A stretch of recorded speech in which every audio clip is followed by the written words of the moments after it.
దేవుని జనాంగమా, దేవుని పిల్లల, దేవుని నీ హత్తుకొని ఉండే ప్రియమైన జనాంగమా, మనము ఈ యొక్క దైవ గ్రంథంలో నుండి, జీవ గ్రంథంలో నుండి కొన్ని మాటలు మనం పరిశీలించుకున్నామండి.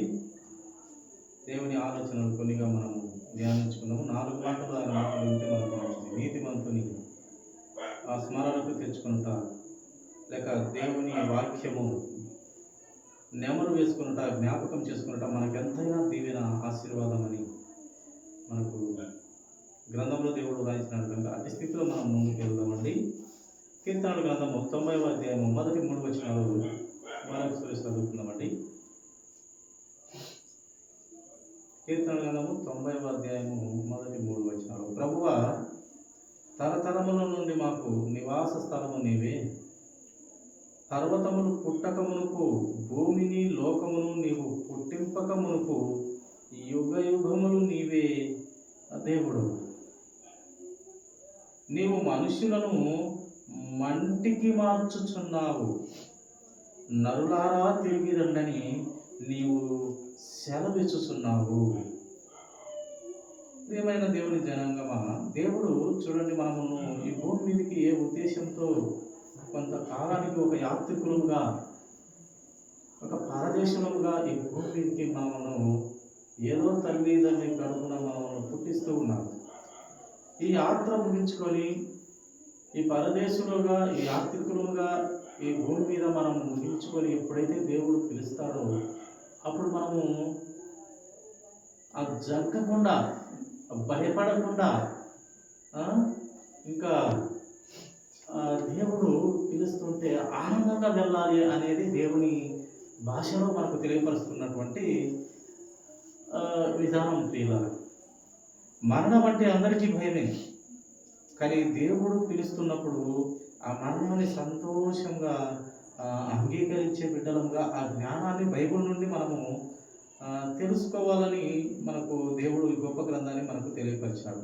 దేవుడు చెప్తూ ఉన్నాడు, భక్తుడి ద్వారా వ్రాయించినాడు, నీవు మనుషులను మంటికి మార్చుచున్నావు. మనుషులను మట్టితో చేసినటువంటి దేవుడు తన సొంత చేతులతో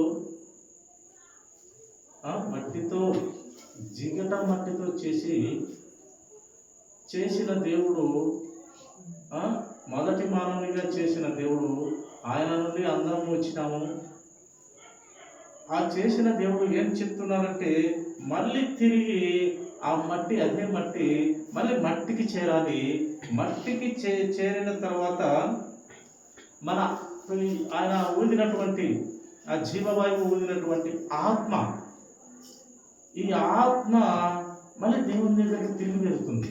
ఈ భూమి మీద మనం ఏమేమి పనులు చేసినామో, ఏమేమి క్రియలు చేసినామో, ఏమేమి తప్పులు చేసినామో, పాపాలు చేసినామో, కొన్ని మంచి పనులు చేసినామో, కొన్ని చెడ్డ పనులు చేసినామో, ఏమి చేసినామో, మన బ్రతుకు ఏ విధంగా ఉన్నదో ఆయనకు తెలుసు. మనిషి పాపం చేస్తాడని దేవుడికి తెలుసు. ఆయన దేవుడు ఏం చెప్తున్నాడంటే, నీవు పాపివే, పాప రోగంతో పుట్టినటువంటి వాడు, ఆది మూల పాపంతో పుట్టినటువంటి వాడు, ఆదాము నుండి నీవు పాపివే. కీర్తన కదా దానితో, నేను తల్లి గర్భంలోనే పాపంలోనే పుట్టి తిని అని చెప్పినాడు. కనుక మనమైతే పాపులమే, కానీ ఈ పాపాన్ని తీసివేస్తాను అని దేవుడు మనకు అభయం ఇస్తూ ఉన్నాడు. నీవు పాపం నాకు తెలుసు, నీ పాపాన్ని నేను తీసివేస్తా. ఇంక మీదట నీవు యథార్థత, నీతి, న్యాయముగా బ్రతుకు, సత్యంలో బ్రతుకు, సత్యమైన దేవుని గుర్తించు, సత్యంలో బ్రతుకు. ఆ సత్యమైన దేవుని గుర్తించి ఆయన దేవునిగా, నీ సొంత రక్షకునిగా అంగీకరిస్తే నీకు పాప క్షమాపణ క్షణం అంటే క్షణము లేకుండా ఇస్తాను. సిద్ధమన్న నా కుమార్తె, నా కుమారుడా, నా సోదరుడా అని దేవుడు పిలుస్తూ ఉన్నాడు. పాపము అందరం చేసేది వారిని, అందరం ఎవరు లేరు. పాపం చేయనటువంటి వాడు ఎవరు భూమి మీద లేడు అసలు. ఒక యేసుప్రభు తప్పితే, ఆయన మనిషిగా పరిపూర్ణ మానవుడిగా పుట్టి, దేవుడైంది పరిపూర్ణ మానవుడిగా పుట్టి ఆయన పాపం చేయలేదు. ఆయన ఒక్కడు తప్పితే భూమి మీద ఆదాము నుండి ఇప్పటి వరకు చనిపోయిన వారు బతుకున్న వారు అందరము పాపులమే. కానీ ఆయన అవకాశం ఇస్తున్నాడు. నా కుమారుడు కుమార్తె వస్తావా, తప్పు ఒప్పుకొని లేక పాపము ఒప్పుకొని వస్తే నేను దాన్ని తీసివేస్తా, ఇంకా నీకు పవిత్రుడైతావు, నీతిమంతుడు అవుతావు, ఇక మీదట పాపము చేయకుండా నీకు ఏదో నా జీవ గ్రంథంలో నుండి ఇదో నా భక్తుల ద్వారా, నా ప్రవక్తల ద్వారా, నా సేవకుల ద్వారా, సువార్థికుల ద్వారా, నన్ను నమ్మిన బిడ్డల ద్వారా నీకు సత్యాన్ని ప్రకటిస్తాను, సత్యంలో బ్రతుకు, యథార్థతలో ఉండు అని దేవుడు పిలుస్తూ ఉన్నాడు. సత్యమైన పరిశుద్ధమైన పిలుపుతో పిలుస్తూ ఉన్నాడు దేవుడు. అది మనం పొందుకోలేక చాలా మందిని మనకే నష్టం అవుతుంది. దేవుడు రేపు అక్కడ నువ్వు ఎన్ని క్వశ్చన్లు వేసినా దేవునికి దేవుడు అక్కడ నీకు చక్కగా జవాబు చెప్పగలిగిన ఉన్నతమైన న్యాయస్థానంలో ఆయన ఉండగలుగుతూ ఉంటున్నాడు. అక్కడ ఎంత చిక్కు ప్రశ్న వేసినా నువ్వు ఎంత క్వశ్చన్ వేసినా ఆయన దగ్గర సమాధానం ఉంటుంది, తప్పించుకునేదానికే లేదు. కనుక ప్రియ దేవుని సంగమా, మనల్ని దేవుడు పుట్టించి మళ్ళీ తిరిగి మట్టికి మారుస్తూ నీకు ఇచ్చిన ఆత్మను మళ్ళీ నేను తిరిగి రమ్మని చెప్తున్నాను అంటూ ఇక్కడ పరిశుద్ధాత్మ దేవుని ద్వారా మనిషి ద్వారానే వ్రాయిస్తూ వచ్చినాడు దేవుని ఆలోచనలు. చూడండి, ఆయన పై మాటగా చూడండి, తరతరముల నుండి మాకు నివాస స్థలము నీవే అని భక్తులు తెలియపరుస్తూ, పర్వతములో పుట్టక మునుపు భూమిని లోకమును నీవు పుట్టింపక మునుపు యుగ యుగములు నీవే దేవుడవు, భూమి అసలు లేనప్పుడే నీవే దేవుడవు అని భక్తులకి పరిశుద్ధాత్మ ద్వారా బయలుపరిచినాడు దేవుడు. ఏమి లేనప్పుడే నువ్వు దేవుడవు తండ్రి, నువ్వు మమ్మల్ని సృజించి మళ్ళీ మట్టికి మారుస్తున్న దేవుడు నీవే అంటూ ఆయన బయలుపరుస్తూ వచ్చినాడు ప్రియ దేవుని సంఘం. కనుక ఈ మరణం గురించి మనము సిద్ధంగా ఉండాలని దేవుడు బయలుపరుస్తున్నాడు. భయపడాల్సిన పని లేదు. ఏదో ఒక దినము ఏమో చనిపోతాము, ఒక దినము మనము చనిపోవలసినటువంటి వారిని. కనుక ఆ చనిపోయే లోపు మన జీవితాన్ని కట్టుకొని భద్రం చేయబడిన బిడ్డగా, భద్రం చేయబడిన కుమార్తెగా, కుమారుడుగా ఉండాలని దేవుని గొప్పదైన ఆలోచన. అందుకే పాపాన్ని తీసివేసే అధికారి మన యేసయ్య, మనకు నిత్య జీవమునకు నిచ్చెన మన యేసయ్య. నేనే మార్గము, సత్యము, జీవము అన్నాడు. ఎంకలకు కూడా, ఎండిపోయిన ఎంకలకు జీవమిచ్చే దేవుడు ఆయన. ఒక్కసారి జీవజలాలు ఇస్తే ఇంకా నీకు దాహమే ఉండదని ఆ యొక్క స్త్రీతో చెప్పడం మనము విన్నాము. కనుక మనము ఈ మరణం గురించి ఒక అవగాహన ఉండాలని దేవుని సత్యవాక్యంలో మనకు బయలుపరుస్తున్నాడు పరిశుద్ధాత్మ దేవుడు. చూడండి, తెస్సలోనికీయులకు రాసినటువంటి మొదటి పత్రిక, తెస్సలోనికీయులకు మొదటి పత్రిక 4వ అధ్యాయము 13 నుండి ఒక మాట మనము 13 నుండి చదువుకున్నామండి. సహోదరులారా, నిరీక్షణ లేని ఇతరుల వలె మీరు దుఃఖపడకుండా నిమిత్తము నిద్రించుచున్న వారిని గూర్చి మీకు తెలియకుండుట నాకు ఇష్టం లేదు. ఇక్కడ భక్తుడు తెలియపరుస్తున్నాడు, నిరీక్షణ లేని లోకంలో నిరీక్షణ లేనటువంటి పిల్లలు ఉన్నారు కదా, వారి వలె మీరు ఉండకండి. నిరీక్షణ కలిగిన, గురి కలిగిన జీవితాన్ని కలిగి ఉండండి. నిద్రించుచున్న వారి గురించి మీకు తెలియకుండా ఉండటం నాకు ఇష్టం లేదు అంటున్నాడు ఇక్కడ భక్తుడు తెలియపరుస్తూ ఉన్నాడు. చనిపోయిన వారి గురించి మీకు తెలియాలి, తర్వాత ఏమవుతుంది, ఆ ప్రాసెస్ ఏంటి, ఆ విధి విధానము చనిపోయిన తర్వాత, లేక ఈ యొక్క భూమి కొట్టివేయబడిన తర్వాత, లేక లయమైపోయిన తర్వాత మానవుని మట్టి అంటే మట్టికి చేరిపోతాం మనము. ఆత్మ ఇచ్చిన దేవుడు, ఈ ఆత్మ మనము అది ఎక్కడికి వెళ్తుంది, ఏం జరుగుతుంది, దేవుని దగ్గరికి ఎలా తీర్పు పొందుకుంటుంది, మళ్ళీ ఒక గొప్పదైన జీవితం తండ్రి దగ్గర ఉన్నదని చెప్తున్నాడు. ఇదంతా చనిపోయిన తర్వాత ఒక ప్రాసెస్ ఉంది.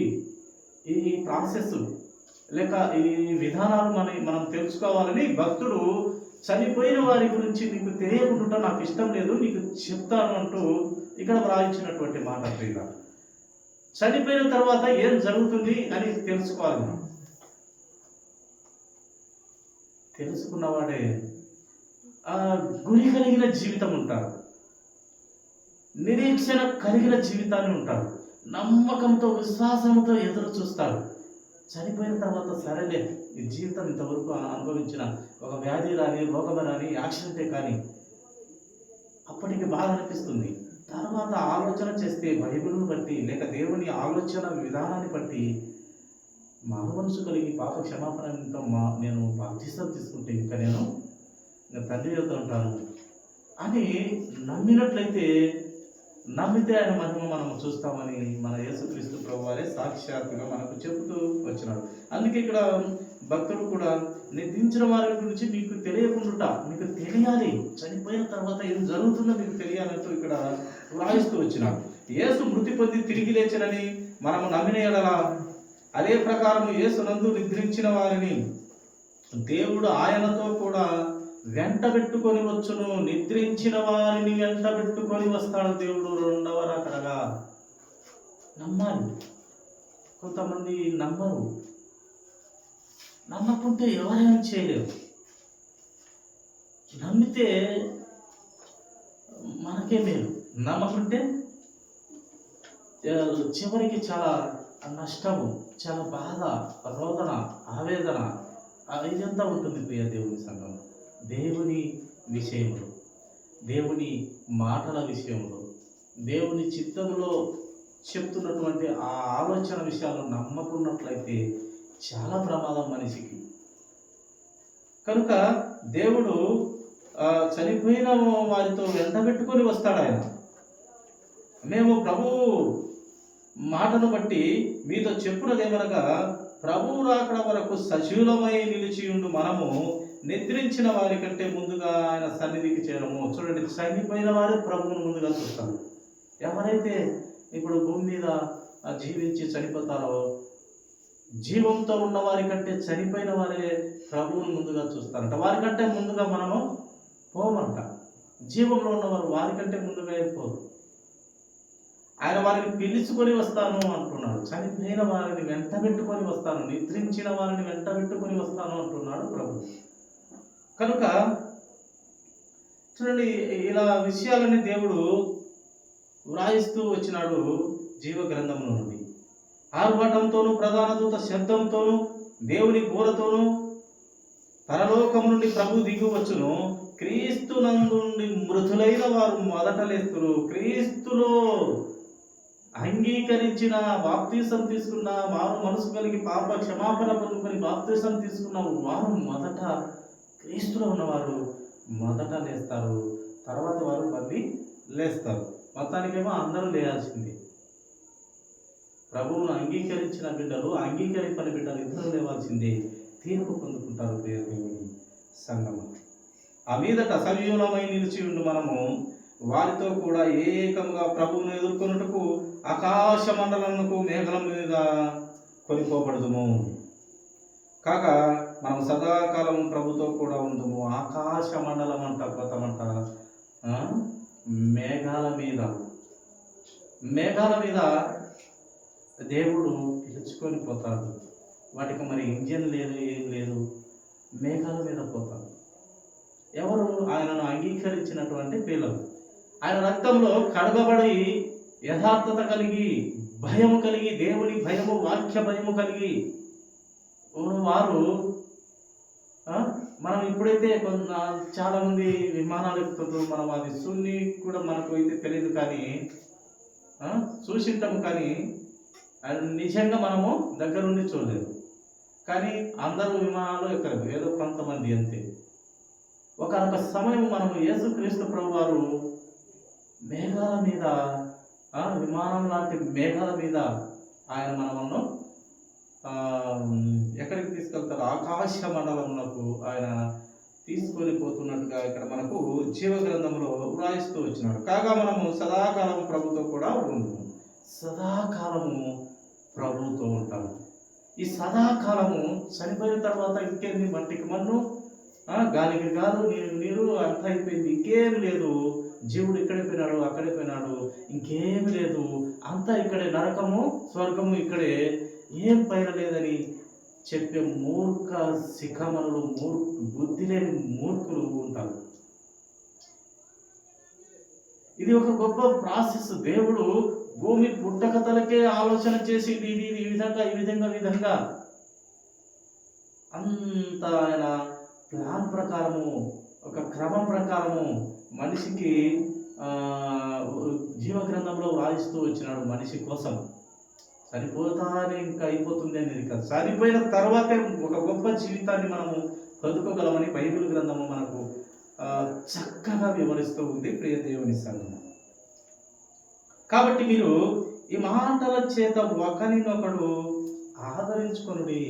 ఈ గొప్పమైన మాటలతో, ఆదరణ కలిగిన మాటలు, ఒకంట్లో మరణమే కావచ్చు, ఆదరించే మాటలతో పలకరించుకొనుడి, ఆదరణ కలిగి ఉండి, వారికి ధైర్యం చెప్పండి. కుటుంబంలో ఒక పెద్ద దిక్కుపైన ఎవరిపైనా కూడా అమితమైనటువంటి బాధ, అది ప్రతి ఒక్కరు అనుభవించవలసిందే, ప్రతి మనిషి అది అనుభవించవలసిందే. కుటుంబాలలో మరణాలు అయినప్పుడు అందరూ అది అనుభవించవలసిన పరిస్థితి, అది దేవుడు పెట్టింది. కనుక ఇవన్నీ మనిషికి తెలియకుండా నాకు ఇష్టం లేదు అని ఇక్కడ భక్తుడు పరిశుద్ధాత్మ పొందుకొని దేవుని ఆలోచనను తెలియపరుస్తూ ఉన్నాడు ప్రియ దేవుని సంఘం. చూడండి, ప్రకటన గ్రంథము 14వ అధ్యాయము 13వ వచనం ఒక మాట మనం చూస్తామండి. ప్రకటన గ్రంథము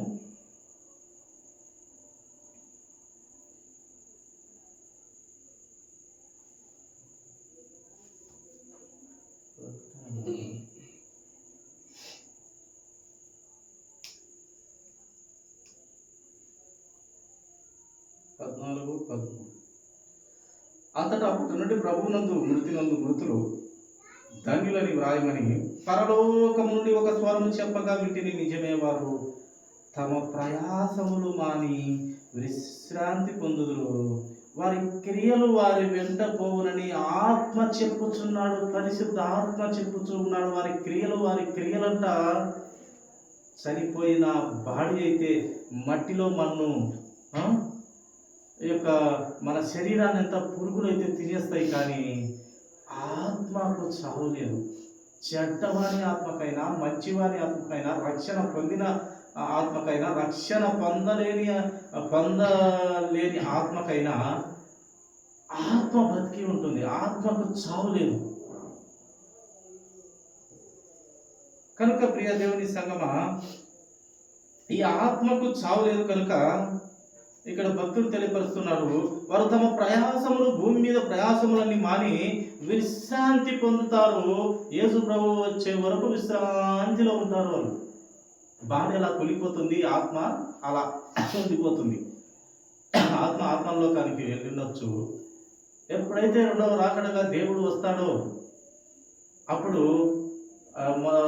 దేవుడు మొదటిగా చనిపోయిన వారు, ప్రభువునందు చనిపోయిన వారు లేస్తారు, ఆత్మను పొందుకొని తిరిగి లేస్తారు. అప్పుడు లేచిన ఆ శరీరము, ఆ యొక్క ఆత్మతో లేచినటువంటి ఆ శరీరము ఏమవుతుందంటే మళ్ళీ ఇంతకుముందు మాదిరి శరీరంతో కాకుండా మహిమ శరీరంతో ధరించుకొని నిలబడతారు. మహిమ శరీరంతో చెడ్డవాడు కానీ, మంచివాడు కానీ, రక్షణ పొందిన వారు కానీ, రక్షణ పొందని వారు కానీ మహిమ శరీరంతో నిలబడతారు. దేవుని దగ్గర తీర్పు పొందుకొని రెండు దారుల్లో ఒక దారికి దేవుడు వాని క్రియల చొప్పున, వారి ఆత్మ క్రియలు అక్కడికి పోవునని చెప్తూ ఉన్నారు కదా. వారి క్రియలు వారి వెంట పోవును ఆత్మ చెప్తున్నాడు. ప్రియ దేవుని సంగమా, జాగ్రత్త వినండి. అందుకే దేవుని బైబిల్ గ్రంథంలో అక్కడక్కడ చెవి గల వాడు వినుడుగాక అంటాడు. చెవి అందరికీ ఉంటాయి, వినేది కొంతమంది, గ్రహించేది కొంతమంది. చెవులు పుట్టిన ప్రతివానికి ఉంటాయి, ప్రతి స్త్రీకి పురుషులకు అందరికీ ఉంటాయి. వినే మనసు, గ్రహించే మనసు ఉండాలి. అందుకే దేవుడు గ్రహించే వారిని బట్టి విని దాని మీద ఏమంటారు ఇంట్రెస్ట్, దాని మీద ధ్యాస, ఉంచేవారిని మటుకు గ్రహించే చెవిగలవారు వినుడుగాక అని, చెవిగలవారు వినుడుగాక అంటున్నారు. అంటే చెవులు ఉన్నా కూడా కొంతమంది ఈ చెవులో వింటారు, వదిలేస్తారు అంతే. మళ్ళీ లోకంలో కలిసిపోయి పని బాటలు చేసుకుంటూనే ఉంటారు. దైవిక సంబంధమైన ఆలోచనలు ఎప్పుడంటే మనిషి చచ్చిపోయినప్పుడే చేస్తారు. ఇంకా మిగతా టైంలో దాని జోలికి వెళ్ళరు. దైవ సంబంధమైన ఆలోచనలోకి వెళ్ళరు. చనిపోయినప్పుడు మటుకు వేదాలు పెద్ద లోతైన లోకానికి పోయేసి వస్తారేమో. ఎవరి ఆలోచన చెప్పిన వాళ్ళు చేరుతూ ఉంటారు. అంతకుముందల్లా ఈ లోకంలో మనం ఈ జీవనాన్ని కొనసాగిస్తూ ఉంటాము. కానీ చనిపోయిన తర్వాత ఏదేదో మనకు తెలియకో మాట్లాడుతుంటాం. కానీ ప్రియ దేవుని సంఘం, ఆ దేవుని పిల్లలారా, దేవుని ఆలోచనలో ఉన్నటువంటి బిడ్డలారా, బైబిల్ గ్రంథం చెప్తున్నది ఒక్క సున్నా కానీ పొరుగు కానీ తప్పిపోదు. భూమి ఆకాశమైన గతిస్తుంది, అది గతిస్తుంది ఖచ్చితంగా. నా మాటలు గతింపవు అన్న దేవుని మాటలు ఖచ్చితంగా నెరవేరుతాయి. కనుక బైబిల్ నమ్మేటువంటి విశ్వాసి, ఆ నిరీక్షణ గలవారు నిజంగా గొప్పవారు. అందుకే పరలోక రాజ్యం నుండి అంట ఏమని వినిపిస్తుంది? అంతటా ఇప్పటి నుండి ప్రభువునందు మృతులు ధన్యులని వ్రాయమని పరలోకము నుండి ఒక స్వరము చెప్పగా వింటిని. యేసు క్రీస్తు ప్రభు వారితో మృతి పొందిన వారు ధన్యులు అని ఒక పెద్ద స్వరం వినిపిస్తూ ఉందంట. కనుక మనము ఇక్కడ చనిపోతే విశ్రాంతిలోకి వెళ్తాము. మన ప్రయాసంలో మనకు అక్కడ విశ్రాంతిలో ఉంటాము. తర్వాత మన క్రియలను బట్టి మనము దేవుని దగ్గరికి తీర్పు పొందుకొని వెళ్తున్నామని ఎవరు చెప్తున్నారు? ఆత్మ, పరిశుద్ధ ఆత్మ చెప్తూ ఉన్నాడు. జాగ్రత్త సుమా అంటూ మనకు బయలుపరుస్తూ ఉన్నాడు ప్రియ దేవుని సంఘం. ఆదికాండము 2వ అధ్యాయము 17వ వచనం ఒక మాట మనం చూస్తామండి.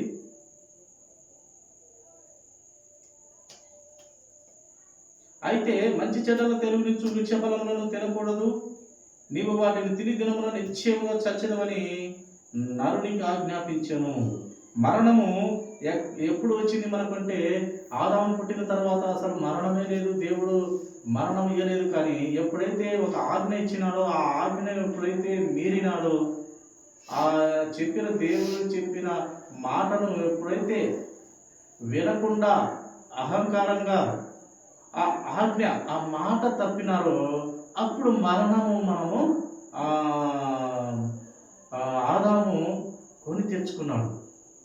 అక్కడి నుండి ఇంకా మనకు మరణము సంభవించింది. ఆ నుంచి మొదలైంది. లేకుంటే అంతకుముందు ఆ దేవుడు చెప్పిన విధంగా ఉంటే అసలు మరణమే లేదు.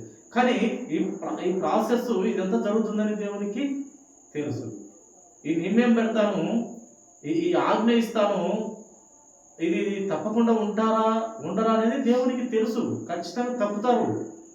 తప్పిన తర్వాత ఏం చేయాలి, పాపం అయిన తర్వాత ఏం చేయాలి, పాపముతో ఉన్నవారిని ఏం చేయాలి, లేని వారిని ఎలా కాపాడుతారు అన్ని దేవునికి తెలుసు. ఆయన అన్ని ఆలోచన చేసే అన్నిటికన్నా ముందు పాపము లేనప్పుడే పాపానికి మందు కనుక్కున్నాడు మన పరమ తండ్రి. పాపము లేనప్పుడే మందు. ఎవరయ్యా మందు? యేసు క్రీస్తు ప్రభువు. పాపము భూమి రవ్వంత పుట్టుకములపై ఆయన ఆలోచనలో నరుడముగా మనం ఉన్నాము. యేసు క్రీస్తు ప్రభువారిని మందుగా, లోక రక్షకునిగా, జీవం కలిగిన దేవుడుగా, ఆయనే మార్గముగా, ఆయనే సత్యముగా, మందు ఎప్పుడో ముందునే కానీ రెడీ చేసి పెట్టే మన తర్వాత భూమి అది ఇది ఎంత క్రీస్తు ద్వారానే మన పరమ తండ్రి చక్కగా ఈ సృష్టిని చేయగలుగుతూ వచ్చినాడు ప్రియ దేవుని సంఘం. కనుక ఈ పాపము కన్నా ముందే ఆ పాపాన్ని తీసేసే మందు యేసుక్రీస్తు ప్రభు వారిని ముందుగానే మన దేవుడు రెడీ చేసి పెట్టే ఈ యొక్క సృష్టి విధానాన్ని కలుగజేస్తూ వచ్చినాడు ప్రియ దేవుని సంఘం. కనుక ఈ మరణము ఆదాము నుండి వచ్చింది. ఆదాము నుండి మనకు వారసత్వంగా సంక్రమిస్తూ వచ్చింది ప్రియ దేవుని సంఘం. చివరిగా కొన్ని మాటలు మనం చూసుకొని ముగించుకున్నామండి. ఆదికాండం 3వ అధ్యాయము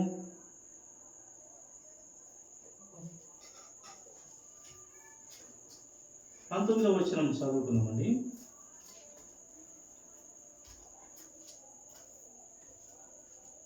నీవు నేలకు తిరిగి చేరు వరకు నీ ముఖము చెమట కార్చి ఆహారము తిందువు. ఏలయనగా నేల నుండి నీవు తీయబడితివి, నీవు మన్నే గనుక తిరిగి మన్నైపోదు అని చెప్పారు.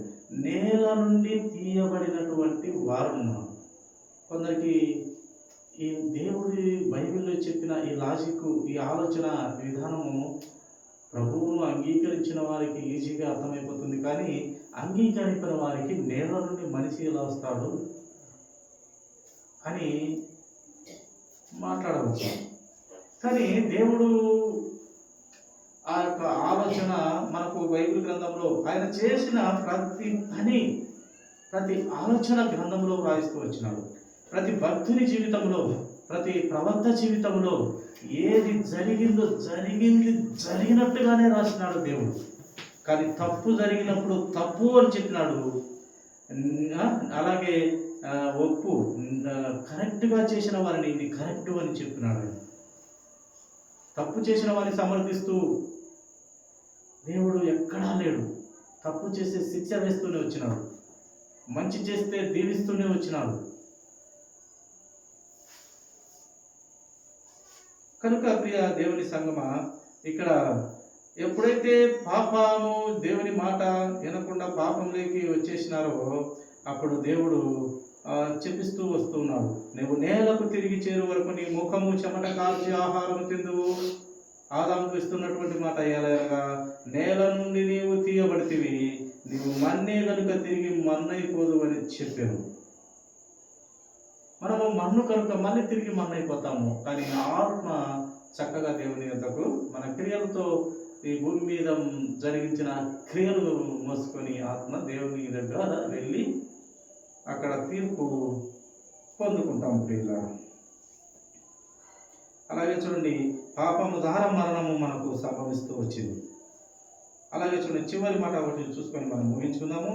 కీర్తన గ్రంథము 116వ అధ్యాయము 15వ వచనము మాట చూసుకొని ముగించుకుందామండి. కీర్తన గ్రంథము 116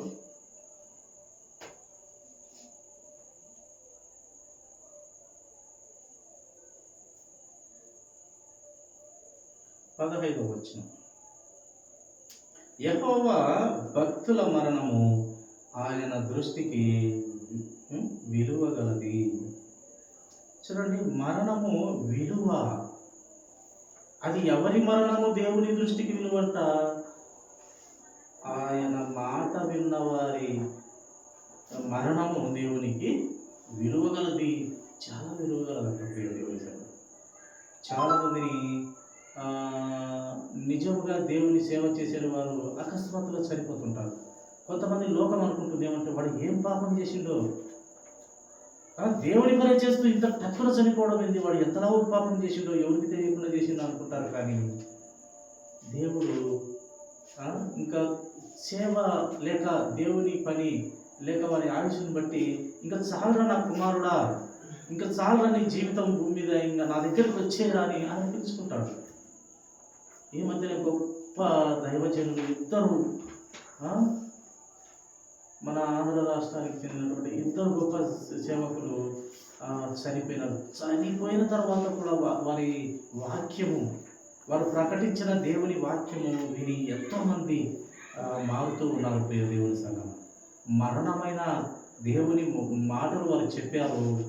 ఆ మాటల ద్వారా ఇప్పటికి కూడా మారు మనసు కలుగుతూ వస్తూ ఉన్నారు. చనిపోయిన తర్వాత కూడా దేవుని పని జరుగుతూ వస్తుంది. కనుక అలాంటి భక్తుల మరణము దేవునికి ఇష్టము. వాడు ఏం పాపం చేశాడో, ఏం తెలియకుండా చేశాడో అని అనుకుంటాడు. కానీ ఆయన పిలుచుకుంటాడు, ఇంకా సారా నా కుమారుడా, చనిపోయిన తర్వాత కూడా కొన్ని ఆత్మలు నీవు పట్టగలిగే శక్తిలో నీవని ఆయన పిలుచుకొని చనిపోయిన తర్వాత కూడా ఆత్మలను పట్టిన అంత గొప్ప సేవకులు దేవుడు వారికి అంత జ్ఞానం ఇచ్చి దేవుని మాటలను బయలుపరిచి ఉండే విధానము గొప్పది ప్రియ దేవుని సంఘం. కనుక ఇలాంటి చనిపోయిన భక్తుల భక్తుల మరణము దేవునికి చాలా విలువగలది. లోకం ఏమనుకున్నా పర్వాలేదు, దేవునికి మటుకు విలువ కలిగింది. కనుక మన మరణము దేవునికి ఇష్టంగా ఉండాలి, విలువైందిగా ఉండాలి. మనం చనిపోయిన తర్వాత కూడా పర్వాలేదు, చక్కగా బ్రతికినారు అనే మాట సంపాదించుకొని పోతే చాలు ప్రియ దేవుని సంఘం. ఇంకా మరి తర్వాత జీవితము దేవుని దగ్గరగా సదాకాలము నిత్య జీవము దేవునితో చాలా అందమైన లోకము, శాశ్వతమైన లోకం మనము పరమందు అనుభవించబోతున్నాము ప్రియ దేవుని సంఘం. కనుక అటు స్థితిలో దేవుడు మనకు బైబిల్ గ్రంథంలో ప్రతి విషయము అనగా ప్రతి దేవుని ఆలోచన విధానాన్ని తెలుసుకోవాలి మనిషి. ప్రతి దేవుని ఆలోచన విధానం, దేవుని ప్రత్యక్షత, దేవుని ప్రణాళిక, దేవుని ప్రతి చిన్నదైన ప్రేమ, ఆయన ప్రేమ చిన్నది కాదు కానీ చాలా పెద్దది. ఎంత తెలుసుకుందామన్నా ఇంకా అయిపోయింది అనే దానికి లేదు. ఎంత తెలుసుకున్నా తెలుపుతూనే ఉంటాడు.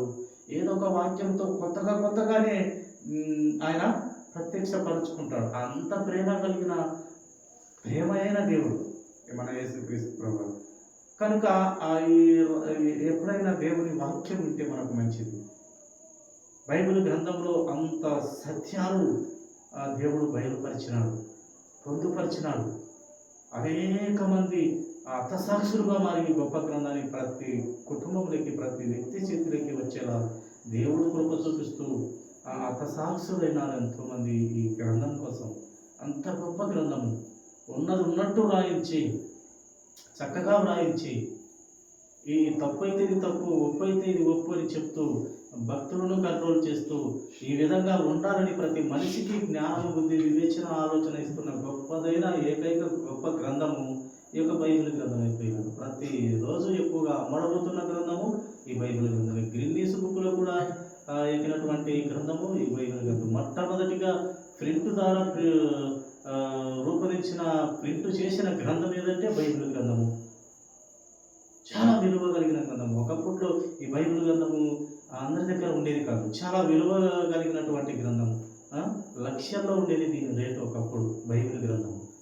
కానీ ఇప్పుడు ఈ యొక్క ప్రింట్లు బాగా చేయడం ద్వారా ప్రతి సామాన్యుని కుటుంబం, ప్రతి సామాన్యుని చేతిలోకి వచ్చేలా ఇప్పుడు చెల్లున్న మొబైల్ ఉన్న ప్రతి ఒక్కరి చేతిలోకి ఈ మొబైల్ యాప్లో బైబిల్ దొరుకుతుంది. బైబిల్ చదవాల్సిన పనే లేదు. మొబైల్లో కూడా చక్కగా ఆడియో వినిపిస్తూ మనం వినొచ్చు. చదువు లేకపోయినా పర్వాలేదు, మొబైల్ యాప్ తీసుకుంటే చక్కగా దేవుని మాటలు వింటూ ఉండొచ్చు, పని చేసుకుంటూ వింటూ ఉండొచ్చు. చదవగలిగిన వారు చదివితే ఇంకా మంచిది, చదవలేని వారు ఇలాగైనా మనం వింటే మనకు మంచిది. ప్రియ దేవుని సంఘం, అంత గొప్పదైన గ్రంథాన్ని మనం కలిగి ఉన్నాము. దేవుడు అలా ప్రతి ఒక్క చేతిలోకి దివ్య గ్రంథాన్ని ఇవ్వడం జరిగింది కనుక అట్టి సృష్టికర్త అయిన దేవుడు చాలా నమ్మకమైన దేవుడు కనుక ఆయనలో మనము సత్యంలో వెలుగు సంబంధంలోగా మనం ముందుకెళ్దామంటే కొద్ది మాటలు దేవుడు దీవించిన కాక తనలో ఇచ్చినట్లయితే చిన్న ప్రార్థనతో ముగించుకున్నాము.